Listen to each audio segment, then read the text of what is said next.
जैसे थोड़ी देर पहले मैं आपको बता रहा था कि यामाहा के बहुत पुराने लेजेंडरी RX-115 YB100 ये सारी चीज़ें अभी तक चल रही हैं और शौकीन हज़रात जो इनका सामान अभी तक इकट्ठा कर रहे हैं, मिल रहे हैं पाकिस्तान में और बड़े बड़े महंगे बिकते हैं वो बाइक्स। इन बाइक्स के चक्कर में सीन ये है कि ये बाइक्स चाइना के ताउन के साथ डेवलप हुए हैं। चाइना से भी इनका पार्ट आता है, पार्ट इनका लोकलाइज भी हुआ है जो पाकिस्तान में बन रहा है। उसके बाद यामा मोटर पाकिस्तान के पास भी इनके पार्ट्स हैं, मैकेनिक्स भी काफ़ी ट्रेंड हैं, तो आपको उन चीज़ों का ना कोई मसला नहीं होता।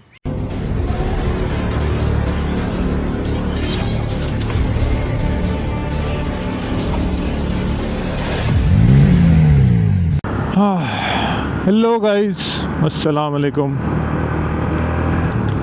आज after a very long time मैं एक अदद यामाहा चला रहा हूँ और सरप्राइजिंगली जैसे ही मैंने इस बाइक को डबल स्टैंड से उतारा तो it was very pleasant surprise, क्योंकि मैं इसे उतार रहा था GS150 समझ के, जैसे मेरा भारी बाइक है GS150, पर ये मोटरसाइकिल इतना निम्बल है बेचारा, हल्का फुल्का सा है कि इंस्टेंटली ना मुझे ये पुरानी यादों में ले गया। And I started to realise कि यार वो भी क्या दिन थे जब हमारे पास भी YB125Z थी। So this is a Yamaha YB125Z DX और ये इनिशियल मॉडल्स में से है जो DX के लॉन्च हुआ था। वंस अगेन ये भी मेरे कुलीग का बाइक है। साबरी साहब, thank you very much for lending me your motorcycle. Yamaha के साथ मेरी एफिलिएशन और मेरा जो प्यार है वो आप सबको पता ही है। I was a part of this company back in the day.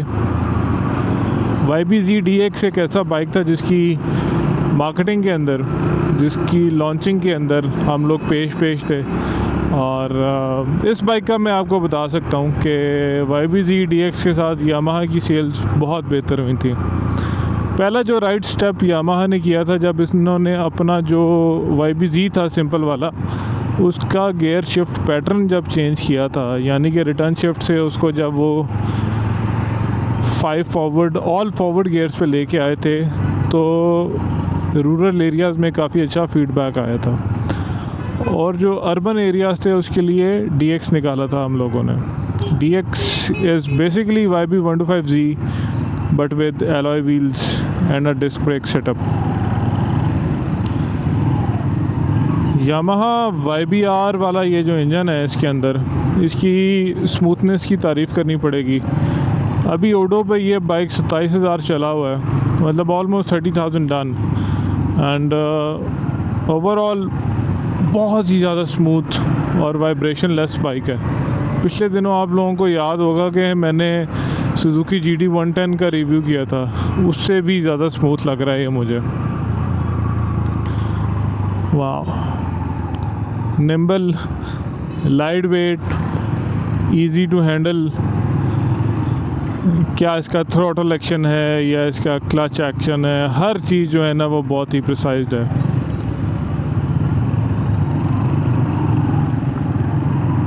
I am upset कि यार यामाहा को सस्टेन करना चाहिए था, पाकिस्तान में बेहतर चीज़ें लॉन्च करनी चाहिए थी। खैर जो भी हुआ, you all know what had happened actually, and जो भी था खैर।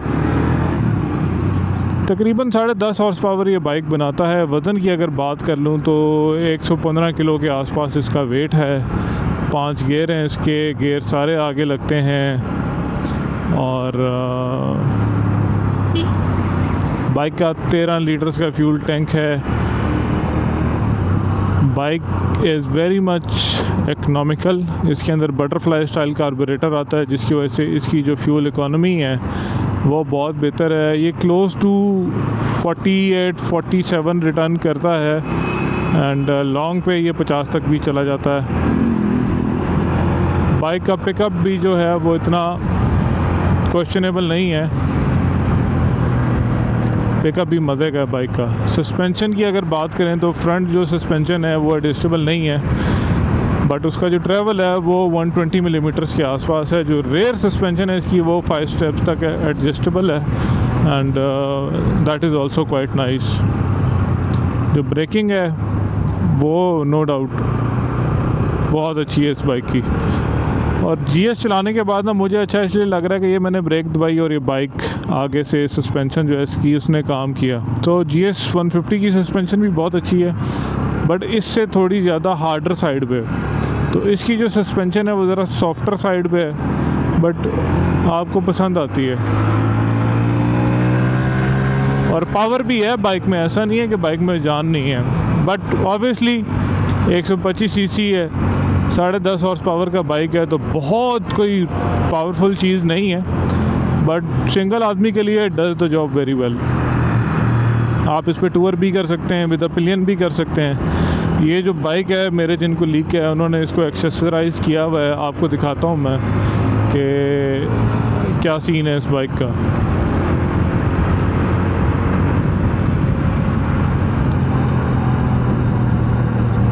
मुझे ना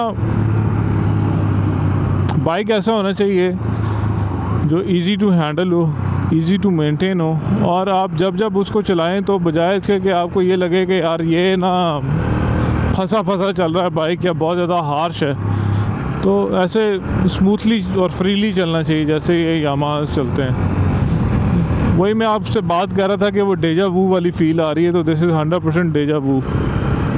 मुझे अपना YB 125Z याद आ गया। What a bike.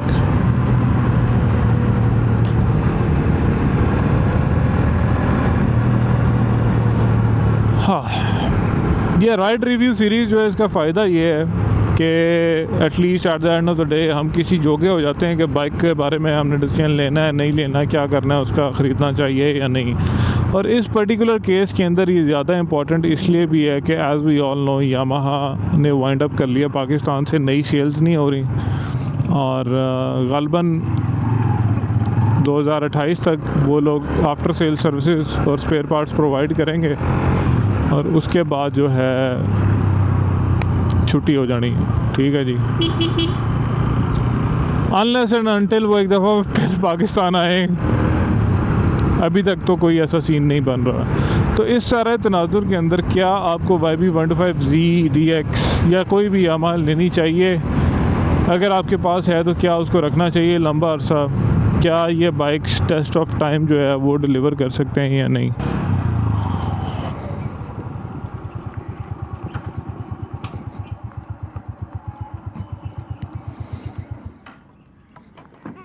सो ये है गाइस YB 125Z DX, और मैं जो हूँ आपको अब ज़रा ये आप क्लोज दिखाता हूँ। बाइक के ऊपर टॉप बॉक्स भी लगा हुआ है, एंड उसके बाद जो इसके ओनर हैं उन्होंने ये साइड पे एक पैनियर भी लगाया हुआ है इसको।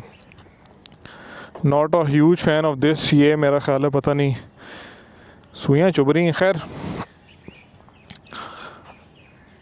This is as simple a motorcycle can get, और ये बेसिकली एक वर्क हॉर्स है जो पॉइंट A से पॉइंट B जाने के लिए बना हुआ है।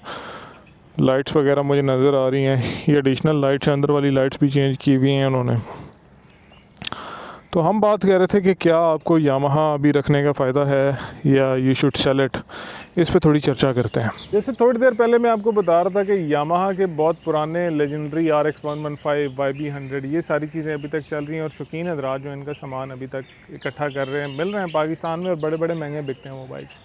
इन बाइक से चक्कर में सीन ये है कि ये बाइक्स चाइना के ताउन के साथ डेवलप हुए हैं। चाइना से भी इनका पार्ट आता है, पार्ट इनका लोकलाइज भी हुआ है जो पाकिस्तान में बन रहा है। उसके बाद यामा मोटर पाकिस्तान के पास भी इनके पार्ट्स हैं, मैकेनिक्स भी काफ़ी ट्रेंड हैं, तो आपको उन चीज़ों का ना कोई मसला नहीं होता। इस बाइक का जो असल सीन है कि अब ये बाइक थोड़ा ही अरसा है जो शायद ये नए मिले हैं डीलरशिप से, आई एम नॉट श्योर अभी अवेलेबल होंगे या नहीं। तो एक अच्छा डिसेंट जो यामाहा DX है उसकी प्राइस पॉइंट क्या होना चाहिए और आपको कितने का मिलना चाहिए। मुझे ये भी नहीं पता कि अब ये बाइक ख़त्म कितने का हुआ था, जब ये डिस्काउंट नहीं हुआ था तो उसकी कीमत क्या थी। But if I have to put my money into this motorcycle तो मैं तकरीबन इसको 2.25 लाख से लेकर 2.5 लाख तक का आराम से ख़रीदूँगा। बाइक 26-27 हज़ार किलोमीटर चली हुई। This is not for sale by the way, but ये एक इसका एक अच्छा डिसेंट प्राइस पॉइंट है। बहुत ही ज़्यादा पुरानी मेमोरीज़ जो है ना वो आज इस बाइक को चलाने के बाद ताज़ा हो गई हैं। I am glad I was part of Yamaha at some time in some capacity. अब नहीं हूँ खैर, बट ब्रिलियंट मोटरसाइकिल। इसकी राइड जो है वो GS 150 हो गया या उससे बहुत फ़र्क है, बहुत ही रिफाइंड बाइक है। सो ये थी वीडियो आज की, जिसके अंदर मैंने ज़रा अपने दिल की बातें करनी थी और आप लोगों को राइड रिव्यू देना था यामाहा YB 125Z DX का। आई होप आप लोगों को ये पसंद आया होगा। इस सीरीज़ की अगर आपको कोई वैल्यू लगती है तो प्लीज़ लीव अ कमेंट, उस वीडियो को लाइक करें एंड अपने दोस्तों के साथ शेयर करें जिनके पास DX हैं या वो यामाहा में इन्वेस्ट करने का सोच रहे हैं। तो डिसेंट मशीन, पार्ट्स इसके मेरा ख्याल है मिलते रहेंगे, मैकेनिक्स भी चलते रहेंगे, सारी चीज़ें उसी तरीके से एक नेटवर्क क्योंकि ऑलरेडी इस्टेब्लिश्ड है। और आपका क्या ख्याल है इस बारे में, प्लीज़ लेट मी नो। अपना ख्याल रखिएगा, अल्लाह हाफ़िज़, बाय।